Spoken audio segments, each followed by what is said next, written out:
Hello everyone, welcome back to my channel. Thank you so much for your support and watching. I am very excited to present part 2 of Polyamory and Me. Today we're filming in my sister's room. She is a spiritual practitioner. She's a very knowledgeable astrologer. She has some pretty cool things behind me, such as crystals and candles. She has some sage burning in the back. She's a really cool person, and today she has offered us this beautiful space to film in. So thank you and love you, sis. Let's get into it. So in the previous video, if you missed it, I talked about what polyamory is and if it may or may not be right for you, some challenges with it.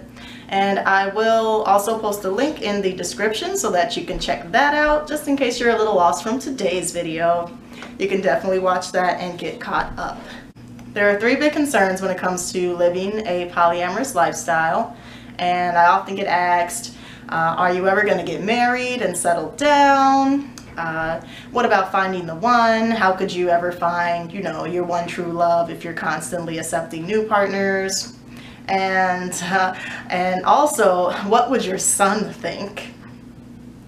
So I want to kind of beat down the misconceptions around that. And one big misconception is that poly people cannot get married or don't get married. And that's, there's nothing stopping anyone from being married. Polyamorous people can totally choose to get married and still practice ethical non-monogamy with their partners. And yeah, don't worry, I'm not going to go into the story of how marriage is a scam or how no one should get married because 50% of marriages fail. That's not my concern when it comes to getting married. When I think about marriage, it simply is a contractual agreement between 2 people to agree to share assets, to share finances, share a home, maybe raise kids, and love and support each other, preferably for the rest of their lives. And that in itself is simply a commitment. Commitments in polyamorous relationships are made all the time. You can agree to love and support a partner with or without a marriage certificate, with or without a ceremony showcasing your love to your friends and family, without, proving to the state that this is a legal union. Some people do choose the marriage route, and marriage is really a beautiful thing. I'm not against anyone being married. I'm not against marriage. For me in my relationships right now, it's not something that I'm considering. It's not something that I feel is important to really pursue. It's not a goal of mine. So, marriage is referred to as the ultimate form of a relationship. It's the end goal. This is where you want to be if you've ever dated anyone and have finally decided to commit to that person. And it is portrayed as something that we should all aspire to. And why? Marriage definitely has benefits such as financial support, emotional support, the sharing of assets. Married people get to share responsibilities that most people wouldn't commit to if they were not at that seriousness of a level in their relationship. And marriage also provides for a predictable set of social norms. And people love that. It's pretty straightforward. We know where we need to go. You get married, you have a house, you start having kids, you raise a family, and then one day you die together or alone or whatever happens then. The media will surely have you to believe that marriage is the end goal for all relationships. That you would date a few folks, eventually find your one true love, and never separate ever again. So I'm turned off from the idea of marriage because of the message that it is the end-all be-all for a successful relationship. And you have your huge ceremony in front of your friends, in front of your family, and you say these vows.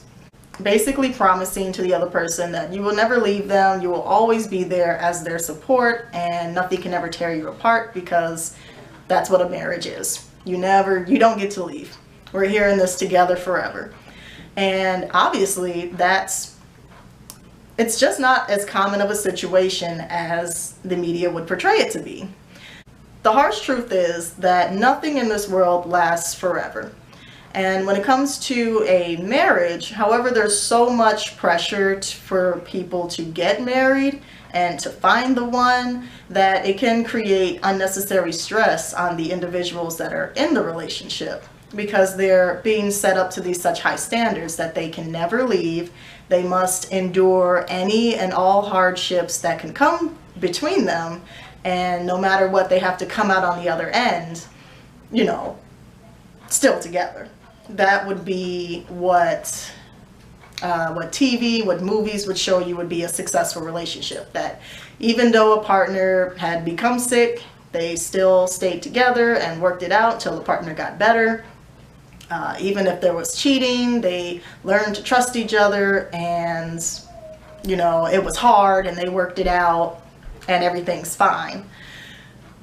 And the issue with that is there's just a disproportionate amount of people, everyone, who are just human, just imperfect humans. And being set to such a high standard not only causes pressure to succeed in a marriage like that, but it doesn't account for every situation.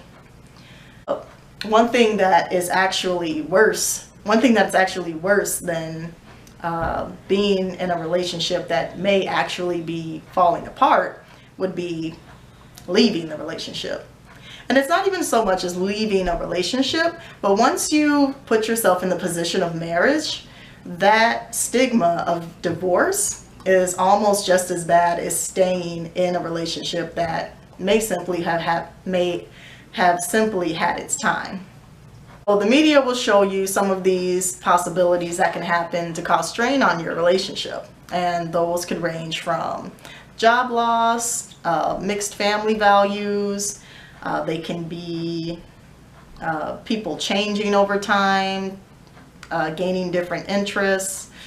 Sometimes, and it's definitely unfortunate, but sometimes there's, drug abuse. There can be physical abuse.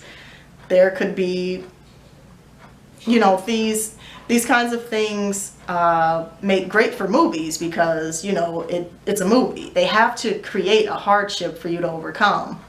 They have to give you a show, and of course at the end of the show you're anxious to see whether or not that couple succeeds and proves that love does conquer all, or they prove that this wasn't the relationship for me. Maybe I've made a mistake. Perhaps I wasn't strong enough. I wasn't smart enough. This person was not strong enough, not smart enough, unwilling. They wouldn't do things. I wouldn't do things. The relationship fails. It's dead. You were wrong. And then you get to make the daunting decision of whether or not to stay, and try to prove to whomever, try to prove to your partner, try to prove to yourself or the world that, yes, true love does prevail. This was true love. This is what it looks like, and we're going to pull through this.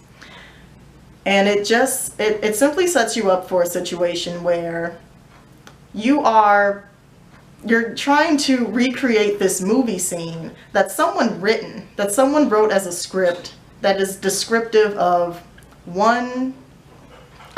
probably less than 1% of the world's story that there are to tell. Once these strains come up, now it's you against the media. It's you against this made-up storyline, giving you back ideas on yourself. So as stated before, nothing lasts forever. Nothing stays the same. People get married and you wonder why they say things like, my wedding day was the happiest day of my life. So think about that. If the wedding day is the happiest day of your life, that must mean that everything else around it was pretty low on the happiness scale compared to that day. And the reason of that is happiness is not a state of being. Happy is another emotion. And emotions come and go. All of them do. Thank God they all do.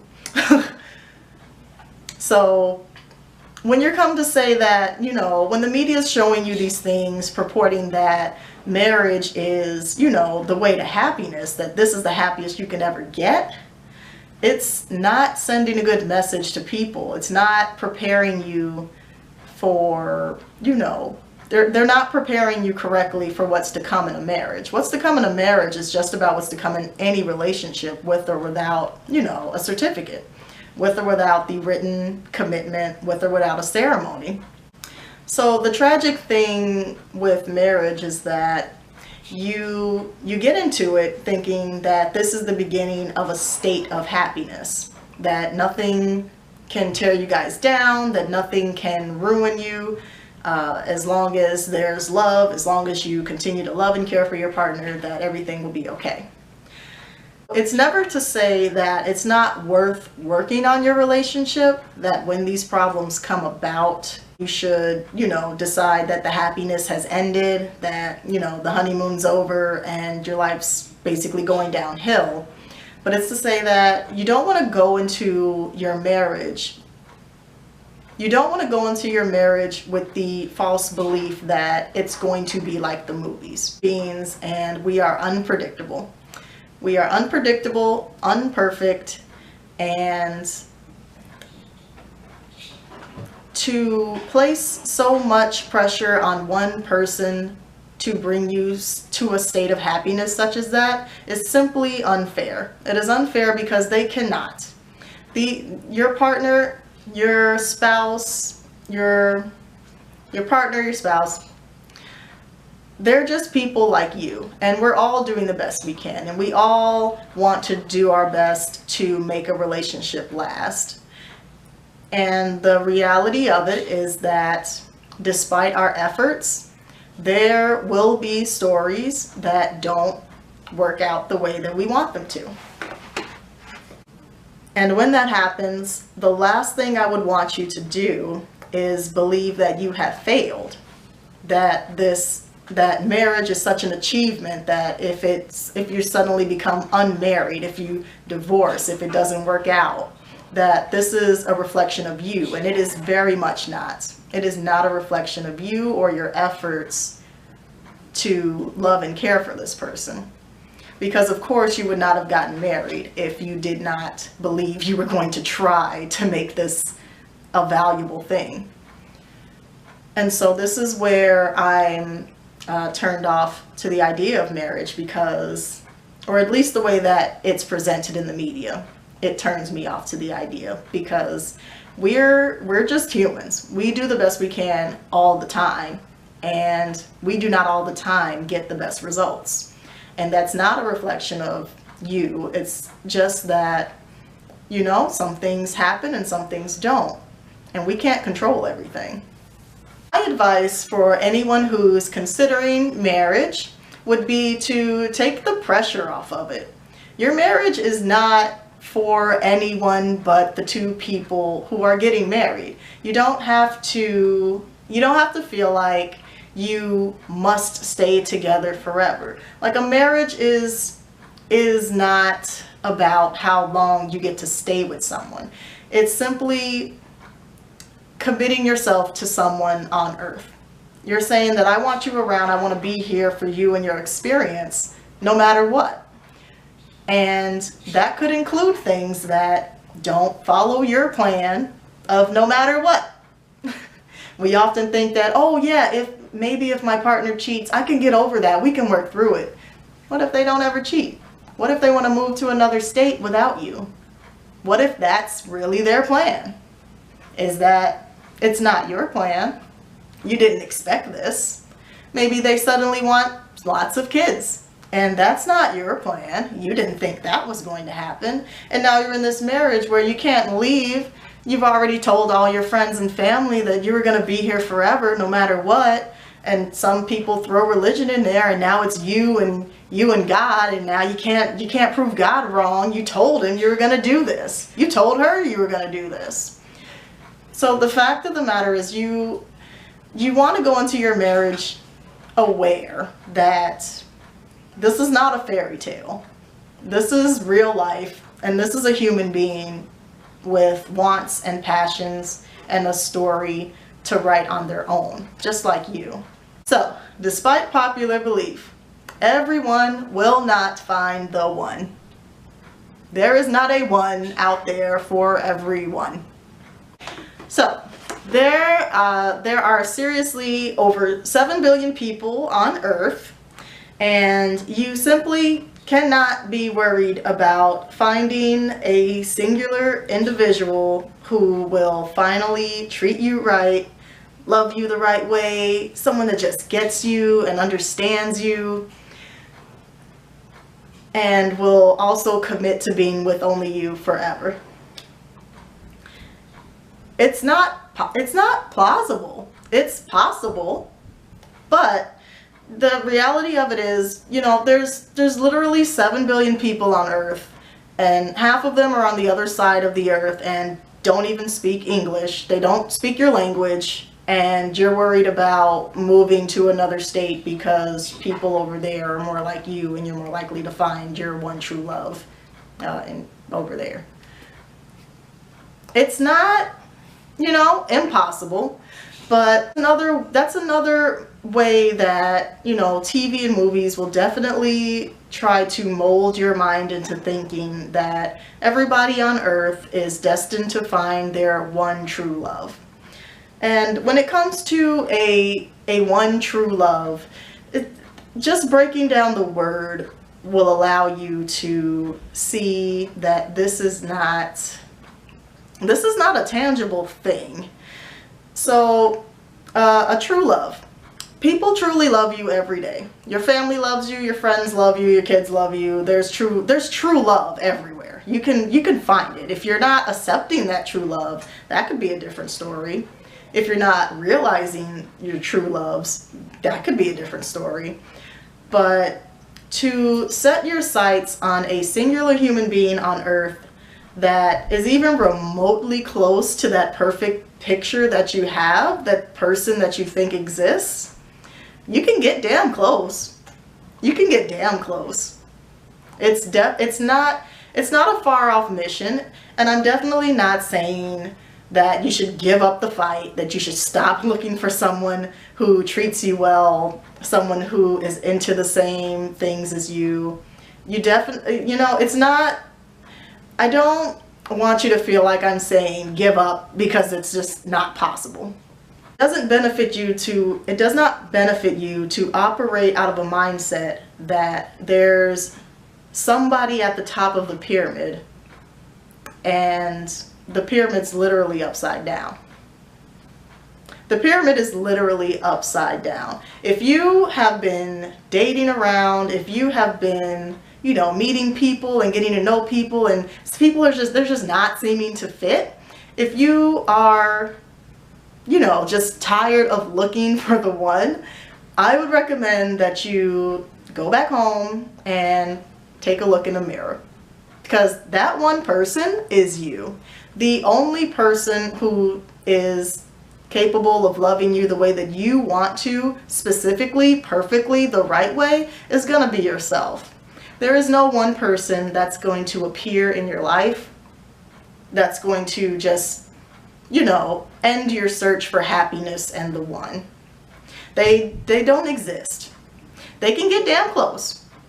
You can have best friends, you can have 1,000 lovers, you could, you know, you can get to know as many people as you want and love them all. So once again, the media has fooled you into believing that through hard work and dedication, you will find that one singular person, your one true soulmate, that will never, you know, hurt you, will never tear down your dreams, that will always be there for you, that person is someone you can go out on the street and find. It makes for a great storyline, you know? And, you know, someone who is in a very disadvantaged situation, never gave up and finally found the one. Yay, everyone loves that story. The less told stories are the real life people who don't. There are not a lot of movies about the true story of people searching and never finding that perfect person. It does happen. We are not all guaranteed to a one true love. It is not, it's not for everyone. It's just not for everyone. Just like everyone is not going to become president, and everyone's not going to be an astronaut, and everyone's not going to make lots of money, and everyone's not going to do lots of stuff. The world is not set up for that.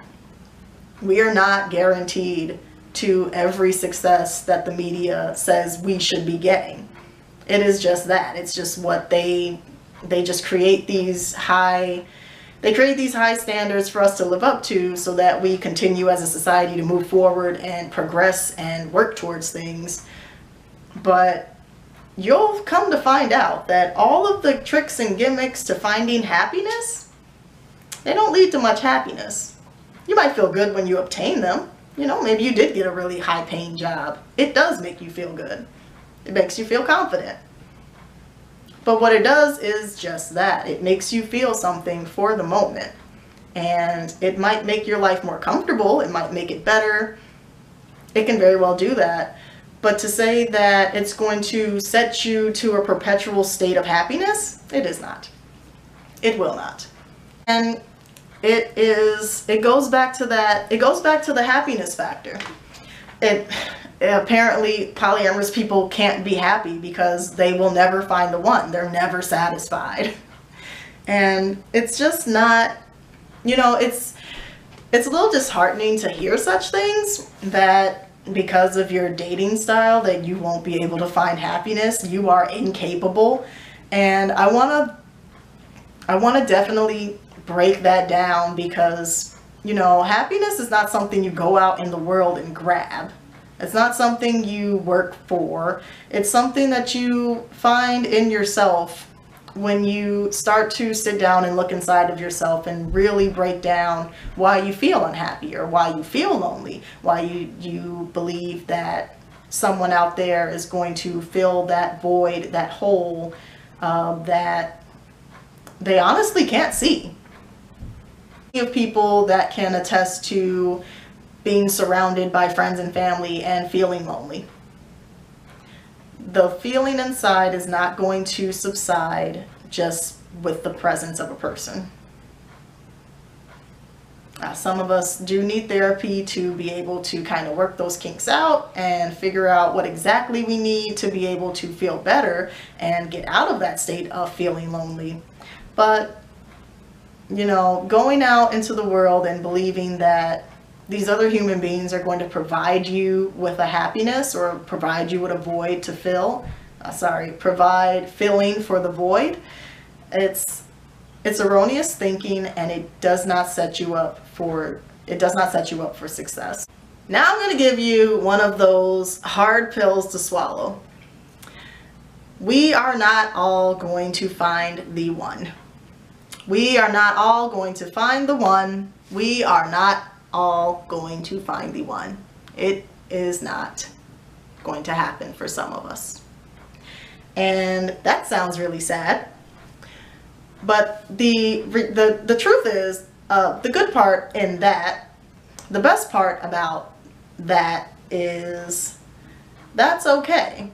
It does not make your life any less if you do not pursue or accomplish finding someone to have a committed relationship with. The world is not over. It is not the most important thing. It really is just a thing you can do. It's just something you can fill your time with. That's just about it. Just like going to college and graduating, getting a great job, just like working on your art skills so that you can become a famous painter, just like going to the gym and finally becoming a bodybuilder.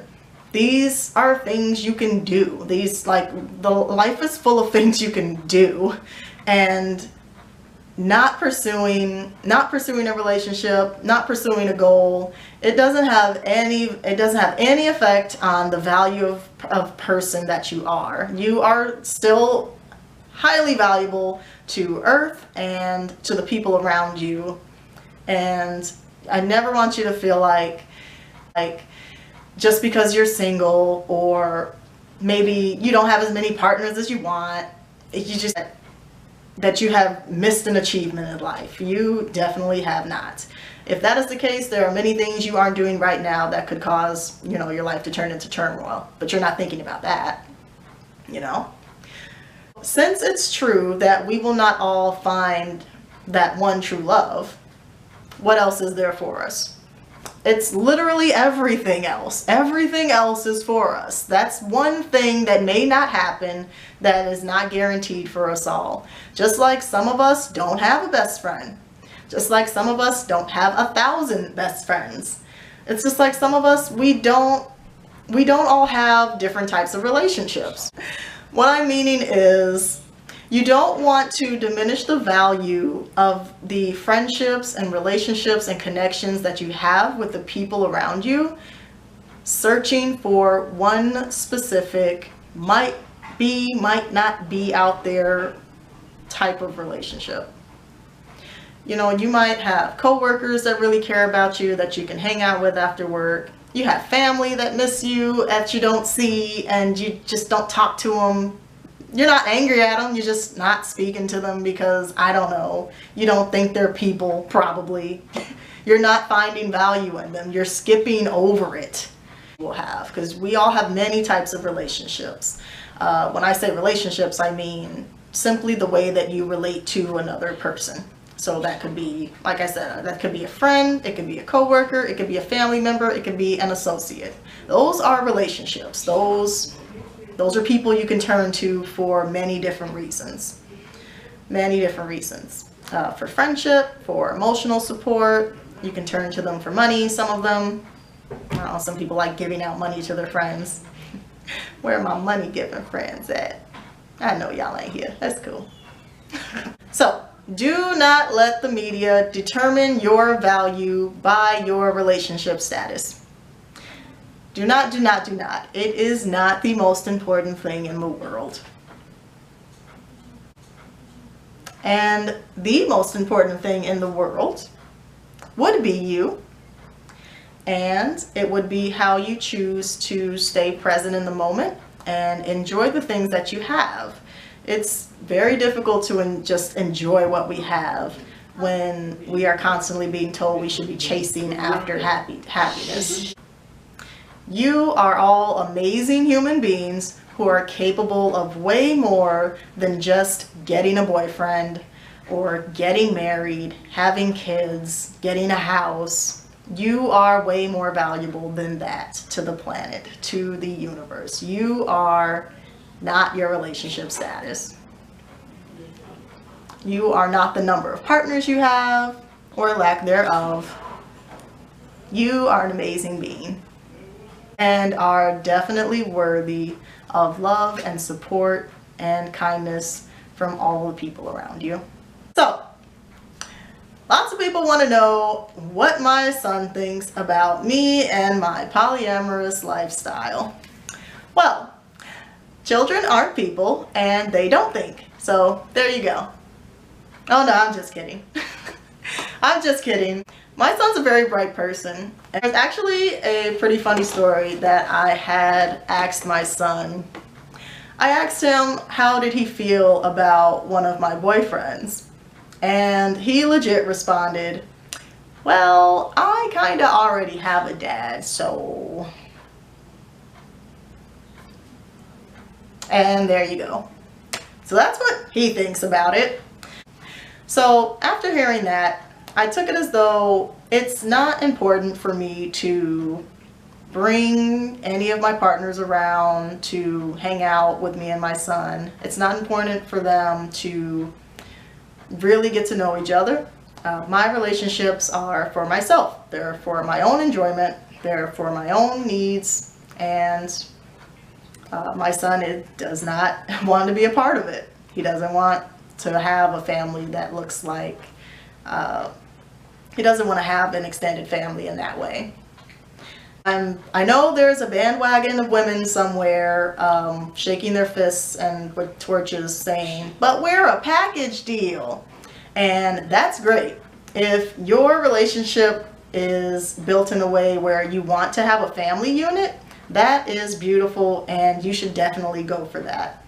I'm not saying that my partner should just disregard the fact that I have a son, but it's not required for them to go on picnics with us. It's not required for them to, you know, take a huge interest in my son, because they likely won't be hanging out. It's not about them, it's about me. Lots of people want to know what my son thinks about me and my polyamorous lifestyle.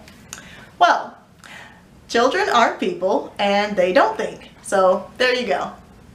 Oh no, I'm just kidding. I'm just kidding. Kyle's here we go. I'm just kidding.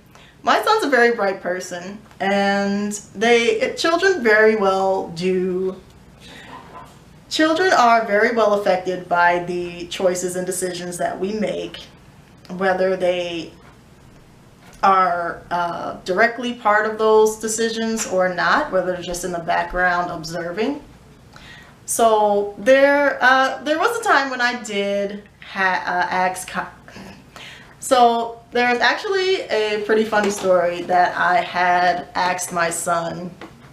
I asked him how did he feel about one of my boyfriends, and he legit responded, well, I kind of already have a dad, so. And there you go. So that's what he thinks about it. It seems as though he believes I'm out searching for a father for him, that I'm in some attempt to replace his dad, and children do not like that. They simply don't go for the step-parent role well. They don't accept it well. And there are studies to show proof of such.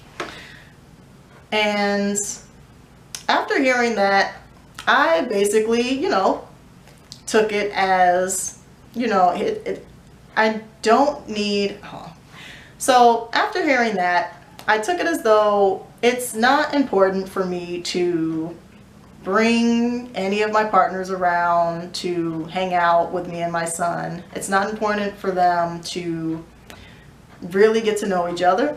My relationships are for myself. They're for my own enjoyment. They're for my own needs. And my son does not want to be a part of it. He doesn't want to have a family that looks like, he doesn't want to have an extended family in that way. So I know there's a bandwagon of women somewhere shaking their fists and with torches saying, but we're a package deal. And that's great. If your relationship is built in a way where you want to have a family unit, that is beautiful and you should definitely go for that. I'm not saying that my partner should just disregard the fact that I have a son, but it's not required for them to go on picnics with us. It's not required for them to, you know, take a huge interest in my son, because they likely won't be hanging out. It's not about them, it's about me.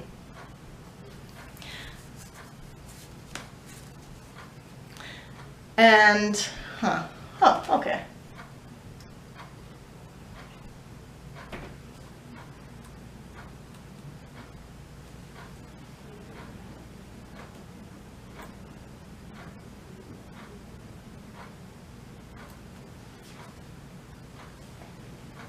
I guess that's it. So I'm gonna just throw in the exit for this video right here, because if I add anything else, it's gonna be ridiculous. It's gonna be me.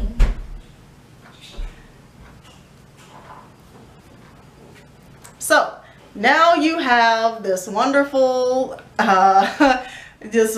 talk on how I am not I'm likely not going to be a participant in the marriage community. And so now you have this wonderful talk about how I am not going to be a participant of the marriage community. And hopefully you leave the video with open eyes to how relationships are being, about how relationships and marriage, hopefully you have a better understanding. I don't know what you're gonna have. So my goal for this video is to leave you with a better understanding of what the media is giving you and how they're not truly giving you the full story, how they want you to believe that you're a failure if you are not able to stay in your relationship or your marriage for whatever length of time. If it ends, it ends. Things end all the time. Everything has an ending. How you move throughout your journey is what will matter the most, because you don't want to focus, you want to have your eyes open to everything. Focusing just on the happy, fuck it, I don't know what I'm saying. So thank you so much for coming back and listening to me. I am very much looking forward to creating some more content for you. Definitely like, subscribe to the video, and leave a comment with any topics you'd like me to cover. I'd be glad to answer some questions for you and give you a little more insight on what I'm doing in my life.